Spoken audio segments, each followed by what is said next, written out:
ગુજરાતનું પાટનગર ગાંધીનગરથી મહત્વના સમાચાર પ્રાપ્ત થઈ રહ્યા છે। ગાંધીનગરમાં BRICS youth council entrepreneurship pre કન્સલ્ટેશનનું આયોજન કરવામાં આવ્યું હતું। આ કાર્યક્રમનું ઉદ્ઘાટન મુખ્ય મહેમાન ઉદ્યોગ મંત્રી બળવંતસિંહ રાજપૂતના હસ્તે કરવામાં આવ્યું। સંબોધન કરતા જણાવ્યું હતું કે વિકસિત ભારત માટે નવા વિચારો અને સ્ટાર્ટઅપ મહત્વપૂર્ણ ભૂમિકા ભજવશે। આ પ્રસંગે 600 યુવાનોની વચ્ચે ઇનોવેશન ફોર સસ્ટેનેબિલિટી થીમ ઉપર સ્પર્ધા પણ યોજવામાં આવી હતી, જેમાં 5 શ્રેષ્ઠ ઉદ્યોગ સાહસિકોને સ્ટાર્ટઅપ પુરસ્કાર એનાયત કરવામાં આવ્યા।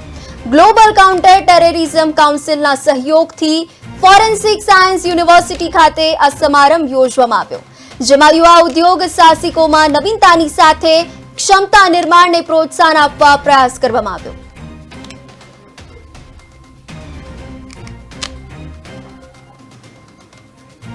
યુવાનો આપણા દેશમાં છે અને યુવાનોને તક મળે એના માટેની અનેક વસ્તુઓ જ્યારે ગુજરાતમાં હતા ત્યારે પણ અત્યારે ભારતમાં રહીને કરી રહ્યા છે।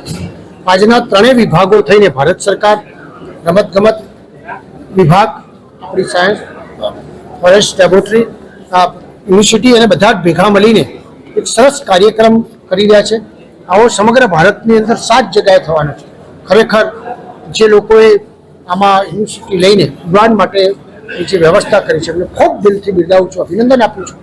અને આ સરસ કાર્યક્રમ એ આપણા ગુજરાતની અંદર હમણાં જ વ્યાસ સાહેબ કહેતા હતા કે બહુ બધા લોકોની માંગ હતી, છતાં આપણે 650 જણ સમાઈ ચૂક્યા છે। એની સાથે સાથે અહીંયા આગળ આવનાર લોકોનું મેં જે 21મી સદી ડિજિટલ દુનિયા અને કહી શકાય કે એવી દુનિયાની અંદર આપણા યુવાનો ઝડપી પ્રગતિ કરી રહ્યા છે, એમને હું ખૂબ શુભકામનાઓ પાઠવું છું। આદરણીય મુખ્યમંત્રી શ્રી ભૂપેન્દ્રભાઈ પટેલ સાહેબ ગુજરાતની અંદર સ્ટાર્ટઅપ 2015થી આપણે શરૂઆત કરી હતી અને આજે આપણે જોઈ શકીએ છીએ કે 9,000થી 12,000થી વધારે આજે આપણા સ્ટાર્ટઅપ છે।